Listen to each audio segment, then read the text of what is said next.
শাস্তিটা মৃত্যুদণ্ডের অবধিও হতে পারে। পরে আরো বলবো। আপনাদের সকলকে নমস্কার। ধন্যবাদ। যেভাবে পোস্টমর্টম রিপোর্ট বেরিয়ে যাচ্ছে, কালকে হয়তো সোমবার হয়তো ডিএনএ রিপোর্টও বেরিয়ে যাবে, তারপরের দিন হয়তো ফরেন্সিকও বেরিয়ে যাবে এবং তার মধ্যে ফেকও বেরোবে, এটা নিয়ে সন্দেহ নেই। পরের বক্তা জগন্নাথ চট্টোপাধ্যায়। আজ আমরা যারা এই বিতর্ক করতে এসেছি, আরজিকর কাণ্ডে বিচার চাওয়া নিয়ে আমার মনে হয় কারোরই কোনো সংশয় নেই, সবাই বিচার চায়। আমি বসে বসে ভাবছিলাম, বিরোধী দলের প্রতিনিধি হিসাবে এসেছি, সরকার বা শাসক দলের ঢাল হয়ে এসেছেন এক শশী চাঁদ আর এক চন্দ্রিমা চাঁদের আভা। তো দুই চাঁদ, জোড়া চাঁদ আজকে এসেছে শাসক দলের ঢাল হয়ে। কি কারণে?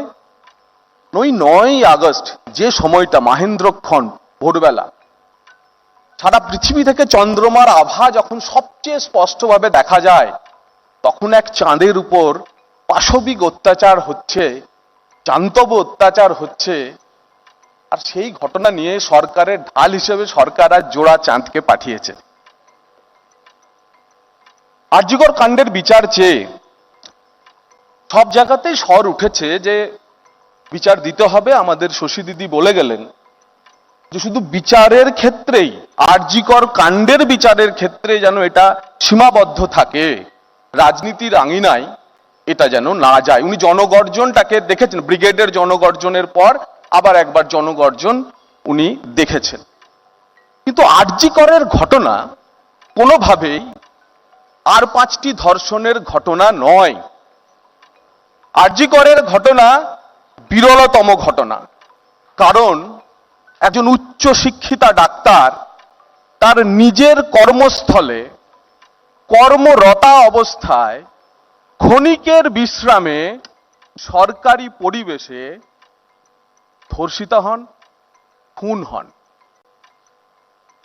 একজন উচ্চ শিক্ষিতা ডাক্তার, তাকে আমরা প্রোটেক্ট করতে পারিনি, সংরক্ষণ দিতে পারিনি। কোথায় পারিনি? তার কর্মস্থলে। শুধু একজন ডাক্তার না, একজন স্কুল শিক্ষিকা সে সবচেয়ে বেশি সুরক্ষিত থাকেন তার স্কুলে। একজন সরকারি চাকুরে সে সবচেয়ে বেশি সুরক্ষিত থাকেন তার পরিবার যখন জানতে পারে সে নিরাপদে অফিসে পৌঁছেছে। আমাদের মহিলা সাংবাদিকেরও পরিবাররা সুরক্ষিত থাকেন যখন শোনে তার পরিবার তার অফিসে পৌঁছেছে। অফিসে যদি মহিলাকে ধর্ষিতা হতে হয় তার কর্মস্থলে, তা ব্যবস্থার ত্রুটির দিকে ইঙ্গিত করে। তা ইঙ্গিত করে যখন কর্মরত অবস্থায় তাকে 36 ঘন্টা টানা ডিউটি করছে, রাত 2টোর পর থেকে খোঁজ নেই, পরের দিন 10টা 10-এ খোঁজ পড়ল, ডাক্তার কোথায়? আমরা কেউ জানি না। ব্যবস্থা খোঁজ করছে না সে ডাক্তার কোথায়, তাও কোথায়? ক্ষণিকের বিশ্রামে। কোথায় আমাদের স্বাস্থ্য পরিকাঠামো? একজন পিজিটি ডক্টর সেমিনার রুমের ওখানে ওইভাবে পড়ে আছে, আমরা তার জন্য একটা বিশ্রাম কক্ষ তৈরি করে দিতে পারিনি কলকাতা শহরের একটা মেডিকেল কলেজ হসপিটালে। আমরা স্বাস্থ্য পরিকাঠামো নিয়ে বড়াই করি, আরজিকর মেডিকেল কলেজ সহ কলকাতার মেডিকেল কলেজগুলোকে নিয়ে বড়াই করি। পুলিশি ব্যর্থতা কার করার কথা ছিল? এক তো প্রিভেনশনের পার্ট, তারপরে পরবর্তীকালে তদন্তের পার্ট, সম্পূর্ণভাবে পুলিশি ব্যর্থতা এবং সামগ্রিকভাবে কর্মক্ষেত্রের পরিবেশের ব্যর্থতা। তাই আরজিকর কাণ্ড শুধুমাত্র একটি ধর্ষণ বা খুনের ঘটনা নয়, আরজিকর কাণ্ড হচ্ছে এ রাজ্যের ব্যবস্থা ভেঙে পড়ার একটি অন্যতম জ্বলন্ত উদাহরণ। তাই রাজনীতি হবে এবং আওয়াজ উঠবে। দফা 1, দাবি 1, মুখ্যমন্ত্রীর পদত্যাগ, স্বাস্থ্যমন্ত্রীর পদত্যাগ, পুলিশ মন্ত্রীর পদত্যাগ। এ দাবি ওঠা সঙ্গত। শুনবো। নমস্কার। শেষ বক্তা রাজ্যের স্বাস্থ্য প্রতিমন্ত্রী চন্দ্রিমা ভট্টাচার্য। আজকের এই সভার মূল মোশন হলো বিতর্কে মেলায় সূত্র, তদন্ত কত দূর। একদম সঠিক। বাংলায় যে প্রবাদ আছে সেই প্রবাদটাকেই মনে হয় তাকেই সামনে রেখে এই বিতর্কের মোশনটা করা হয়েছে আজকে। বিশ্বাসে মেলায় বস্তু, তর্কে বহুদূর। কিন্তু তর্ক হচ্ছে বিতর্ক হবে, আর বিতর্কে অনেকগুলো সূত্র করে অনেক সূত্রও হবে। এটা আজকে সবাই দেখছে। কোথার থেকে কে পাচ্ছে বলা যাচ্ছে না, কিন্তু সূত্র আমরা সংবাদপত্রে দেখছি, সূত্র আমরা টেলিমিডিয়ায় দেখছি, সূত্র আমরা নানা দিকে সূত্র দেখছি। সোশ্যাল মিডিয়াতেও যারা অনেক কিছু বলছেন সেটাও তো একটা সূত্র বটে। তাই আজকের মোশন অত্যন্ত একটি গুরুত্বপূর্ণ বিষয়কে সামনে রেখে এবং এই প্রবাদ বাক্য যেটা বাংলায় তাকে সামনে রেখে হচ্ছে। আমাদের বিশ্বাস জাস্টিস অবশ্যই আসবে। আমাদের বিশ্বাস যে যারা সূত্র ধরে সুপ্রিম কোর্টের যে মামলাটি মাননীয় প্রধান বিচারপতির অসুস্থতার কারণে পিছিয়ে গেছে, সূত্র ধরে তাকেও নিয়ে নানা রকম কথা বলা হচ্ছে। আমরা বলতে চাই যে আসল জাস্টিস নিশ্চিতভাবে পাওয়া যাবে, কারণ গোটা ব্যাপারটাই বিচার প্রক্রিয়ার মধ্যে রয়েছে। সিবিআই কি করছে না, কতটা এগোলো না আমরা দেখছি। এতদিন কেটে গেল, সিবিআই এর কাছ থেকে আমরা কিছু জানতে পারিনি এখনো অবধি। হ্যাঁ, একজন অপরাধী নাকি বেশ কয়েকজন অপরাধী যদি কেউ জানি আমরা, তাহলে সিবিআই কে সেই সূত্রটা দিচ্ছি না কেন? আমরা দিই না, জাগ্রত জনতা হিসেবে সেটা সিবিআই এর কাছে জানিয়ে আসি।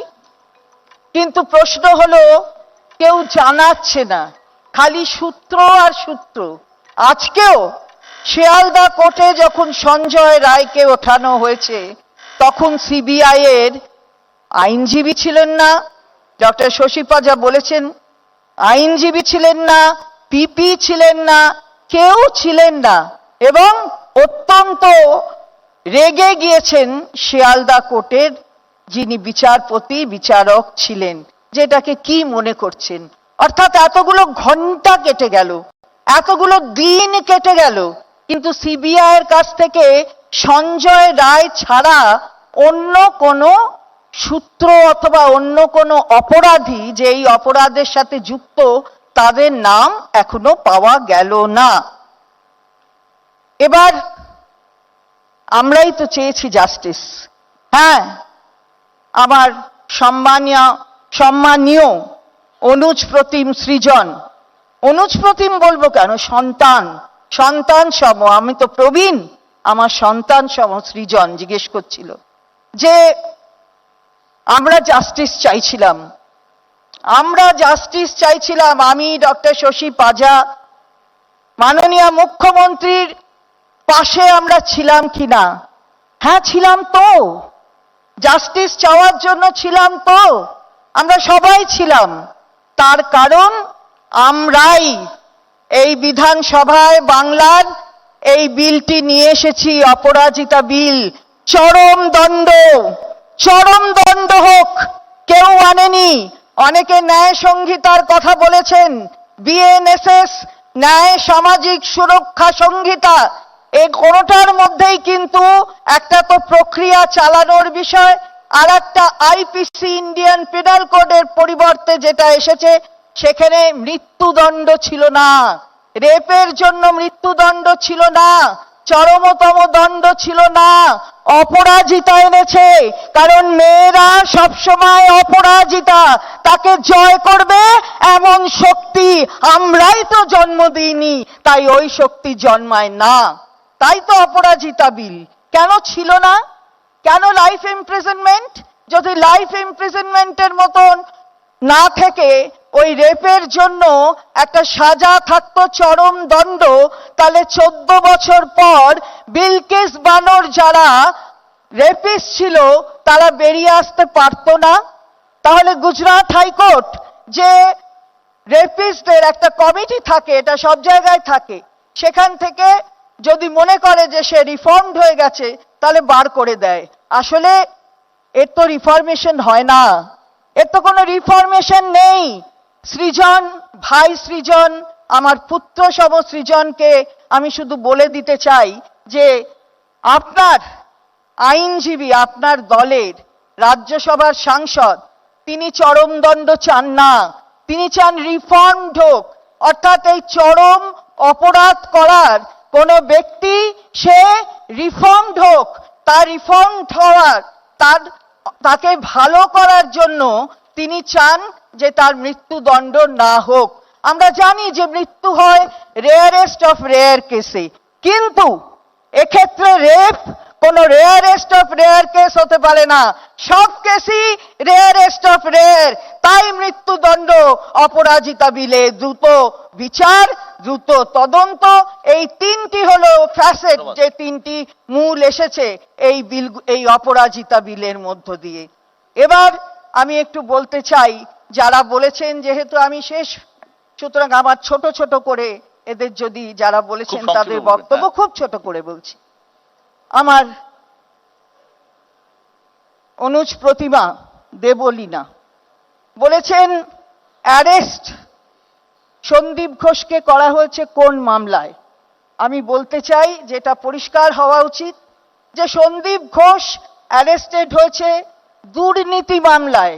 সিবিআই যে উইংটা তদন্ত করছে রেপ এবং খুনের, তারা এখনো অবধি এই অ্যারেস্টের কথা কিছু বলেনি। আর একটা কথা হলো এই অ্যারেস্টটা অন্য, এই উইংগুলো আলাদা, সুতরাং এই উইংটা হচ্ছে তার দুর্নীতি মামলায়। আর সৃজন এক তো মধ্যম গ্রামের মহিলার কথা বলেছে, আমি এটা আর পুনরাবৃত্তি করছি না। ডেথ সার্টিফিকেট আমাদের সম্মানীয় শ্যামল বাবু তিনি লুকিয়ে রেখেছিলেন, সিঙ্গুরের সময় বুঝি লুকানোর দরকার ছিল না। হ্যাঁ হয়েছিল, ওতেও দোষী সাব্যস্ত হয়েছিল, একথা ঠিক নয়। বেল হয়েছিল, বেলের পরে ডিভিশন বেঞ্চে গিয়ে স্টে আর বেল, তারপরে একজন মারা গেল, একজন এখন বয়স হয়ে ঘুরছে, যারা রেপিস্ট ছিল। সুতরাং তার জন্যেই এই সাজা, এই দণ্ডের এই প্রভিশন করা হয়েছে অপরাজিতা বিলে। আর অর্চনা দেবী, আমি শ্রদ্ধা জানাই তাকে, তিনি বলেছেন বডিটা ডিস্ট্রয় করা হয়ে গেছে, বডিটার আনন্যাচারাল ডেথ এটা বলা হয়েছে।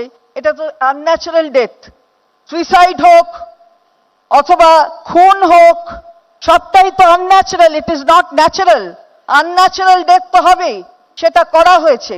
আমি জানি না কে আত্মহত্যা বলেছে কি না বলেছে, সবই তো সিবিআই এর কাছে, সিবিআই বলবে কে কি বলেছে, ঠিক বলেছে না বেঠিক বলেছে। আর আপনি যদি বলেন মৃত্যুর 12 ঘন্টা অবধি আপনি বলেছিলেন যে ডেড বডি রাখা হোক, ডেড বডি তো ক্রিমেশন হয়েছে একেবারে মাঝরাত্রিরেরও পরে, তাহলে 12 ঘন্টা বোধহয় পেরিয়েই গেছিল আমার মনে হয়। আপনি আরো ভালো বলবেন। আর জগন্নাথ, এখানে আমি নমস্কার করছি, বাবা এমন তো জগন্নাথ জানে এমন অনেক কথা যেটা যার পদত্যাগ চাইলো তিনি জানতেন, জগন্নাথ জানতেন, আর আমি জানতাম। এমনও তো হয়েছে, কই তখন তো ভাই বলেননি কারুর কোনো রকমের কোনো গন্ডগোল অথবা তার কোনো কিছু ধরিয়ে দেননি, তার কোনো অসুবিধা, তার কোনো অন্যায় ধরিয়ে দেননি। আজকে পদত্যাগ চাইছেন, এক দফা এক দাবি পদত্যাগ। আমরা বলছি হ্যাঁ, এক দফা এক দাবি, আর ওই বিচারের দাবি, দ্রুত বিচারের দাবি, দ্রুত তদন্ত শেষ করার দাবি, আর দ্রুত ওই মৃত্যুদণ্ডের দাবি, এটা আমরাই করছি। তাই জগন্নাথকে আবার সম্মান জানাই, নমস্কার জানিয়ে, কে কখন কোথায় আছেন এটা ঈশ্বরও জানেন না, আমরা তো অন্য জগতে। সুতরাং সবাইকে অনেক অনেক অনেক ধন্যবাদ, এবং নিউজ 18-কে আরেকবার ধন্যবাদ জানাই যে এত ভালো একটা তর্কের সুযোগ করে দিয়েছেন। বিতর্ক হবে, কিন্তু আমরা জাস্টিস পাবো এবং লক্ষ্যে পৌঁছতে পারবো, কারণ বিচার ব্যবস্থার উপরে আমাদের আস্থা আছে বলেই তাই বিল এসেছে চরম দণ্ডের। এটা এখন স্বাক্ষরের অপেক্ষায়। আমি বিশ্বাস রাখি যে মাননীয় রাষ্ট্রপতি এই বিলটি স্বাক্ষর করবেন এবং এটা আইনে পরিণত হবে। ধন্যবাদ। ধন্যবাদ।